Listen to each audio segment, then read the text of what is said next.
Yo tout le monde, on se retrouve pour une nouvelle vidéo. Comme vous pouvez voir juste derrière moi, je suis au My François Mitterrand, un parc de street workout à Rennes. Aujourd'hui, une vidéo assez spéciale les gars, je vais vous montrer ce que c'est de passer un entraînement catastrophique. C'est-à-dire que j'ai pas de jus aujourd'hui, j'ai pas bien dormi cette nuit, j'ai pas beaucoup le moral, la température est dégueulasse, il pleut. Je vais vous montrer vraiment un entraînement plus qualitatif que quantitatif parce que j'ai pas envie de rester trop longtemps en sport. Je suis pas motivé, mais malgré tout, je vais vous montrer qu'il faut quand même persévérer et faire ses séries sans trop forcer non plus pour pas aller chercher une blessure stupide, mais au moins vous montrer que même pendant les périodes les plus basses de vos entraînements, il faut quand même s'entraîner.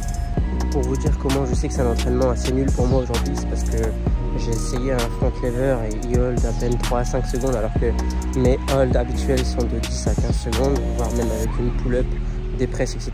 Tandis qu'aujourd'hui, j'arrive même pas à pull, j'arrive même pas à press ni à touch, enfin vraiment rien à faire sur mon 360. Alors c'est une figure assez spécifique à mes yeux, c'est-à-dire que je le passe n'importe où, avec n'importe quelle barre, n'importe quand, n'importe quelle température, sauf que le jour où je ne le passe pas, je sais que mon entraînement est pas bien parti.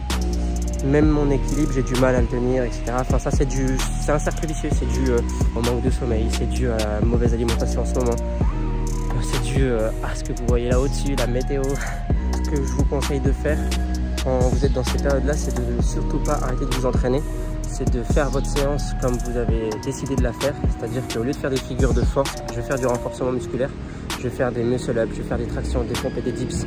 Je vais repartir vraiment sur les basiques pour éviter de me blesser tout simplement. Travailler intelligemment, faire des séries, des petites répétitions. Je tiens à vous rassurer, on est tous des humains, nous sommes tous pareils. On a toujours des périodes de fluctuation où on sera vraiment à l'apogée de nos performances. On sera vraiment en bad moment. C'est comme ça, c'est des cercles vicieux, c'est des fluctuations. On ne peut pas toujours être au top de la forme, à 1000% de notre puissance. Mais il ne faut jamais rien lâcher. Tout est question de persévérance, de motivation. Et à la fin, vous allez voir que vous finissez par réussir à avoir ce que vous avez. Il faut juste du temps et de l'entraînement. Juste ici, série de muscle-up. Je fais 5 muscle-up. Je fais 5 séries, c'est mon choix aujourd'hui et j'en fais pas plus ni moins et j'ai essayé de faire toutes mes séries dans cette forme là. En deuxième exercice, comme vous voyez ici dessous, j'ai préféré faire des dips, ça travaille vos triceps, vos pecs essentiellement et c'est un prérequis pour faire la planche. Troisième exercice, je suis parti sur des pompes, j'ai fait une série de 12, je vais faire 5 séries de 12 répétitions. C'est un prérequis aussi pour la planche et ça travaille vos pectoraux, vos triceps et moi un peu le dos.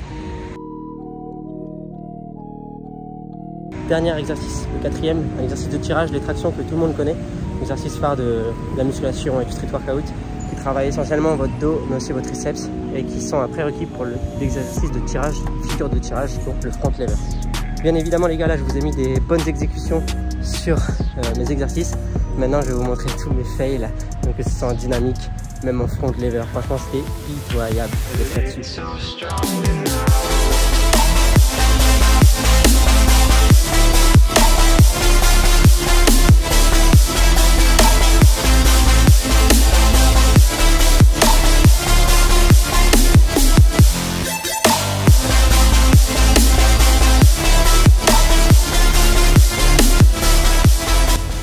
Derrière ce petit message que j'ai voulu transmettre aussi aujourd'hui, c'est qu'il ne faut jamais rien lâcher, que ce soit dans les périodes creuses comme dans les bons moments, et que ce que vous voyez sur les réseaux sociaux du style Instagram et TikTok, les belles figures derrière se cachent énormément d'heures de travail, des échecs, de la réussite, mais énormément de persévérance.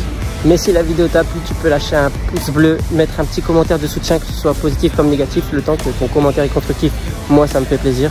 Et surtout, partage la vidéo. Ciao!